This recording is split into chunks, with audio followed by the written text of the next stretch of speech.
اسلام آباد ایئرپورٹ کے اطراف شدید دھند پروازوں کا شیڈیول متاثر۔ محکمہ موسمیات نے آئندہ 24 گھنٹوں میں اسلام آباد سمیت پنجاب کے کئی اضلاع میں دھند کی وجہ سے موٹر وے بند کر دی گئی۔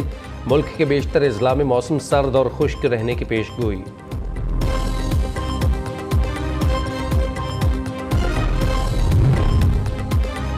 پی ٹی آئی کے پاس انتخابی نشان بلہ رہے گا یا نہیں؟ پی ٹی آئی کی درخواست پر حتمی فیصلے کے لیے پشاور ہائی کورٹ میں کیس کی سماعت آج ہوگی۔ الیکشن کمیشن کے وکیل نے موقف اختیار کیا۔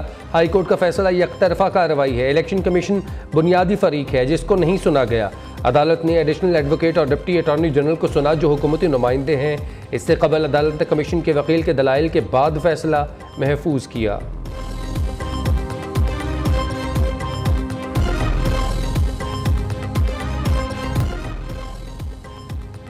سیاستدانوں کی تاحیات نااہلی سے متعلق سپریم کورٹ کا فیصلہ برقرار رہے گا یا پارلیمنٹ کی قانون سازی؟ سپریم کورٹ میں آرٹیکل 62(1)(f) کے تحت سیاستدانوں کی تاحیات نااہلی سے متعلق اہم کیس کی سماعت کل پھر ہوگی۔ گزشتہ سماعت میں عدالت نے سوال اٹھایا کہ کسی شخص کو ایک بار سزا مل گئی تو بات ختم کیوں نہیں ہو جاتی؟ یہ کیسے ہو سکتا ہے کہ سزا کے بعد کبھی انتخابات نہ لڑ سکے؟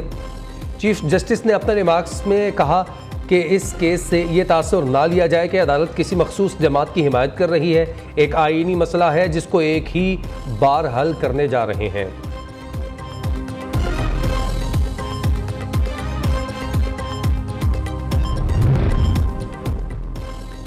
ہم پارلیمان کو قانون سازی کا حکم نہیں دے سکتے، سمجھتے ہیں ہر ادارے کو اپنی حدود میں رہنا چاہیے۔ چیف جسٹس پاکستان کے لاپتہ افراد اور جبری گمشدگیوں کے خلاف کیس کی سماعت میں ریمارکس۔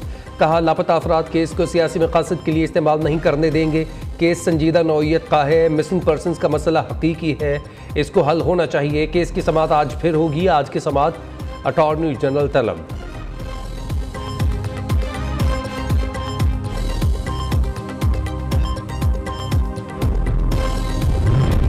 فیض حمید پھر پیش نہ ہوئے۔ فیض آباد دھرنا کمیشن میں سابق D G I S I کا بیان ریکارڈ نہ ہو سکا۔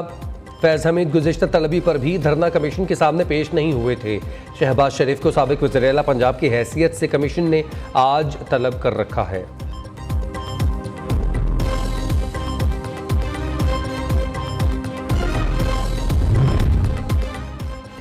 مانسہرہ سے نواز شریف کے کاغذات نامزدگی منظوری کے خلاف اپیل سماعت کے لیے مقرر۔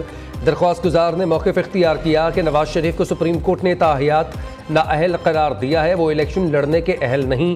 نواز شریف آر او کے پاس خود حاضر نہیں ہوئے، کاغذات نامزدگی مسترد کیے جائیں۔ کاغذات نامزدگی فیصلوں کے خلاف مزید اپیلیں دائر۔ چاروں صوبوں میں سیاسی جماعتوں اور آزاد امیدواروں کی درخواستوں کی اپیلیٹ ٹربیونلز میں سماعت اپیلیں جمع کروانے کا عمل آج بھی جاری رہے گا۔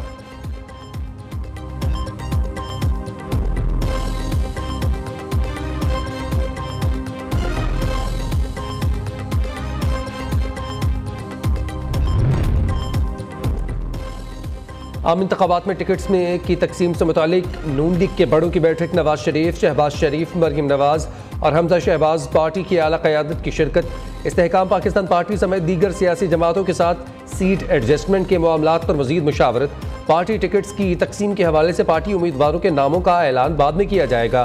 1 سال سے زائد مضبوط لیگی امیدوار والے حلقوں میں ٹکٹس کی تقسیم کے تنازعات زیر غور آئے۔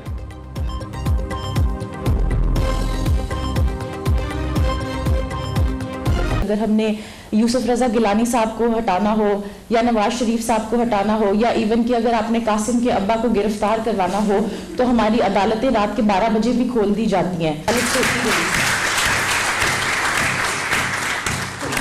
یہ جو پورا کا پورا نظام عدل ہے اس پہ بڑے سنگین سوالات ہیں، اور جب تک اس نظام عدل کو ہم ایڈریس نہیں کریں گے، اس میں کسی کا ابا ہو یا کسی کی اماں ہو یا کسی کی باجی ہو یا وہ خود ہو، محفوظ رہنا مشکل ہے۔ یہی آپ کو پروٹیکٹ کرتا ہے نا یہ نظام، اور وہ چند رہنما اصول ہوتے ہیں آپ کے۔ مسئلہ یہی ہے کہ قاسم کے ابا جب خود ہوتے ہیں نا تو ان کو حمید کی اماں بالکل نظر نہیں آ رہی ہوتی۔ قاسم کے ابا جب خود وزیر اعظم تھے تو انہیں حمید کی اماں نظر نہیں آئی۔ جب یہ ریاست کے چند اداروں سے مستفید ہوئے تو انہیں والد کا درجہ دیا، مدد نہ ملنے پر سوتیلے باپ کا درجہ دیتے ہیں۔ نگران وزیر اعظم انوار الحق کاکڑ کی لاہور میں طلباء سے گفتگو۔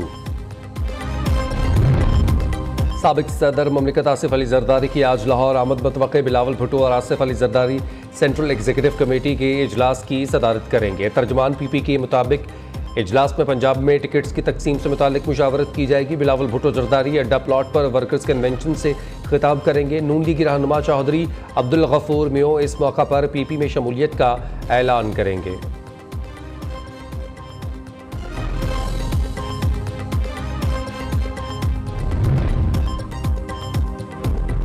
نون لیگ کے سینئر رہنما سرتاج عزیز 94 برس کی عمر میں انتقال کر گئے۔ وہ کافی عرصے سے علیل تھے۔ انتقال کی خبر سینئر لیگی رہنما احسن اقبال نے اپنے ٹویٹر اکاؤنٹ پر دی۔ سرتاج عزیز دیگر وزارتوں سمیت 2 بار وزیر خزانہ اور 2 بار وزیر خارجہ رہے۔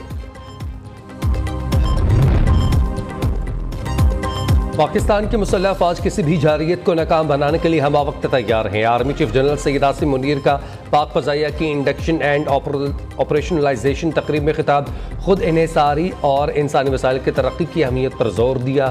جنرل عاصم منیر نے air chief marshal Zaheer Ahmed Babar Sidhu کی متحرک قیادت کو سراہا۔ جدید ترین ویپن سسٹمز کی شمولیت پر پاک فضائیہ کی آپریشنل تیاریوں کی تعریف کی۔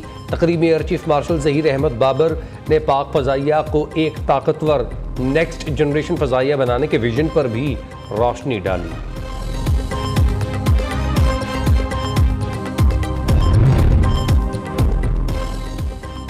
سیکیورٹی فورسز کا دہشت گردوں کی موجودگی کی اطلاع پر شمالی وزیرستان میں خفیہ اطلاعات پر آپریشن شدید فائرنگ کے تبادلے کے بعد ایک خودکش بمبار سمیت 4 دہشت گردوں کو جہنم واصل کر دیا گیا۔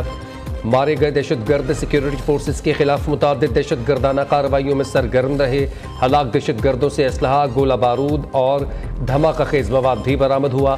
ISPR کا کہنا ہے سیکیورٹی فورسز سے ملک سے دہشت گردی کی لعنت کو ختم کرنے کے لیے پرعزم ہے۔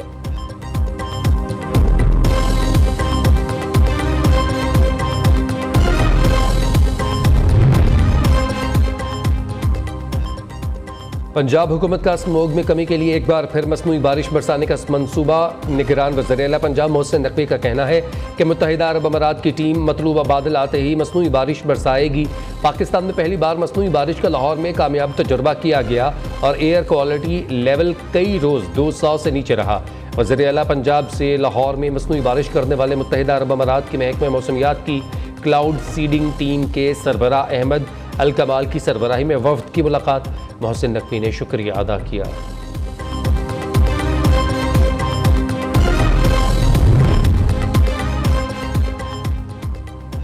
امریکہ کے اسرائیلی وزراء کے فلسطینیوں کو غزہ سے نکل جانے کے بیان کی شدید مذمت۔ ترجمان امریکی محکمہ خارجہ میتھیو ملر کا کہنا ہے کہ غزہ فلسطینی سرزمین ہے اور رہے گی۔ اسرائیلی وزراء کا بیان اشتعال انگیز اور غیر ذمہ دارانہ ہے۔ حماس کا اب کوئی مستقبل نہیں۔ پاکستان کی غزہ کے لیے انسانی امداد کی تیسری کھیپ مصر پہنچ گئی۔ پاکستانی سفارت خانے کے مطابق فوجی طیارہ 20 ٹن کا امدادی سامان لے کر العرش ایئرپورٹ پہنچ گیا۔ امدادی سامان میں طبی سامان بھی شامل جو مصر کے ریڈ کریسنٹ سوسائٹی کے حوالے کیا گیا۔ سفارت خانے نے بتایا کہ پاکستان نے غزہ کے لیے اب تک 200 ٹن کا امداد بھیجی ہے۔ مودی کے ہندوستان میں انسانی اسمگلنگ عروج پر بھارتی جریدے کے مطابق بھارت میں 3000 غیر قانونی ایجنسیاں ہیں جن کے ایجنٹ سوشل میڈیا پر لوگوں کو راغب کرتے ہیں۔ 2020 سے اب تک ہندوستانی باشندوں کے ملک سے غیر قانونی طور پر فرار ہونے کے 680 کیسز رپورٹ ہوئے۔ 2023 میں ہندوستانیوں نے امریکہ میں بھی غیر قانونی طور پر داخل ہونے کی کوشش کی۔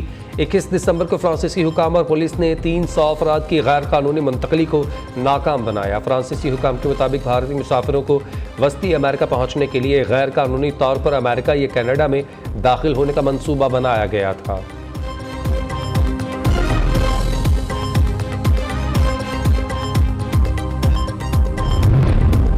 اور پاکستانی اداکار جنید خان کی بالی ووڈ اداکارہ امیشا پٹیل کے ساتھ نیو ایئر پارٹی یہ ویڈیو وائرل۔ ویڈیو میں انہیں سٹیج پر رقص میں مصروف امیشا پٹیل کے ساتھ دیکھا جا سکتا ہے۔ جنید خان نے پارٹی میں موجود لوگوں کے ساتھ سیلفی بھی بنوائی۔ سوشل میڈیا پر کسی نے جنید کی تعریف کی ہے تو کچھ صارفین نے تنقید کے نچتر برسائے۔